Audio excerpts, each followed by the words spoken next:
بسم اللہ الرحمن الرحیم۔ السلام علیکم۔ رمضان المبارک کے اس بابرکت مہینے میں بات کرنا چاہوں گی نبی اکرم صلی اللہ علیہ وآلہ وسلم کی بندگی اور بندہ پروری پر۔ سب سے پہلے تو میں شکر گزار ہوں اس ہستی کی جس نے روز ازل سے میرا نام مسلمانوں میں لکھا اور مجھے اس نبی کی امت میں پیدا کیا کہ جس کا تصور کرتے ہی دماغ میں کہکشائیں سی روشن ہو جائیں، زباں پر نام لاؤں تو فضائیں معطر ہو جائیں، جس کے وقار کا ذکر کروں تو ذرے سر اٹھانے لگے اور عاجزی کا تذکرہ کروں تو فلک بوز پہاڑ بھی جھکنے لگے، جس کے دستے شفقت کا ذکر کروں تو یتیم خود کو سایہ پدری میں محفوظ سمجھنے لگی اور آغوش رحمت کی بات کروں تو مسکین کو ماں کی گود کی خوشبو آنے لگی، جس کی بندگی کا ذکر کروں تو ساری کائنات مسخر ہو جائے اور بندہ پروری کی بات کروں تو انسان اور انسانیت سجدے میں جھک جائے۔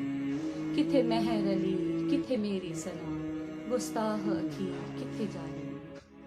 پیارے بچوں، حضرت محمد مصطفیٰ صلی اللہ علیہ وآلہ وسلم بندگی اور بندہ پروری کا حسین مرقع تھے۔ آپ کی بندگی کا یہ عالم تھا کہ اس خشوع و خضوع سے عبادت فرماتے کہ پاؤں مبارک میں ورم آ جاتا، اور بندہ پروری کا یہ عالم تھا کہ خود بھوکے رہ کر دوسروں کو کھانا کھلاتے، اپنے اوپر کوڑا پھینکنے والی اور پتھر برسانے والوں کے لیے بھی رحمت و ہدایت کی دعا فرماتے۔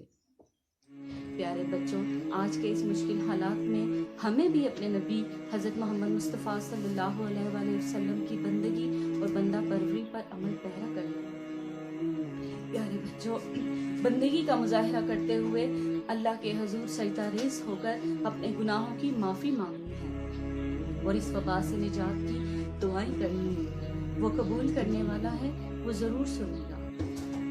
پیارے بچوں، بندہ پروری کا مظاہرہ کرتے ہوئے ان غریب اور محتاج لوگوں کا احساس کرنا ہے، ان کی مدد کرنی ہے جن کے پاس ان مشکل حالات میں کھانے پینے کی اشیاء بھی میسر نہیں۔